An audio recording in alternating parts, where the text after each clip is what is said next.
Rising tension along the Israeli border with Gaza, including the ground invasion this weekend, deserves our careful attention. But for most Americans, it's hard to understand the very unique situation that exists. In August, I visited Israel for the 10th time. I've been in virtually every nation of that region at some point in the past 35 years, including Lebanon, Egypt, Jordan, even Syria.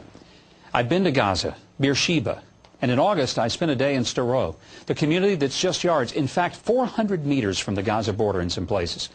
It suffered the most from the incessant rocket attacks from Hamas, even during a supposed ceasefire. I had the opportunity to meet with former Prime Minister Benjamin Netanyahu while there, as well as fly in a helicopter along the Israeli border with Gaza. I stood on a rooftop in Sderot, and I could see with my own eyes the Gaza border from which the rockets were launched indiscriminately into homes, schools, and playgrounds. I stood in the homes where ceilings were punctured by rockets fired into homes. And I looked at the stockpile of those rockets collected behind the police station. I actually held one of them in my own hands. Now, for those who don't understand the Israeli decision to use military force against a Hamas government that even our own State Department recognizes as a terrorist organization, let me try to put it in perspective.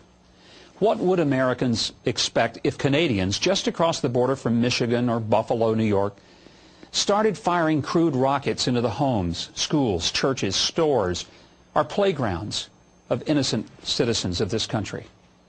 And what if it happened several thousand times?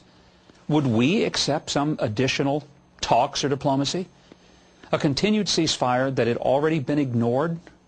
I'll tell you what, we would be demanding that we respond as a country swiftly and strongly. Now, I know that the photos of civilian casualties and collateral damage in Gaza among the Palestinians are very disturbing, and it's hard to watch it. But it can be stopped, but only by Hamas. They have to not only stop their rocket attacks and be accountable for the past, but they've got to openly acknowledge the right of Israel to exist and to have secure borders. The real question is not why Israel is responding, but rather, what took them so long? That's my view, and I welcome yours, and you can contact me at MikeHuckabee.com.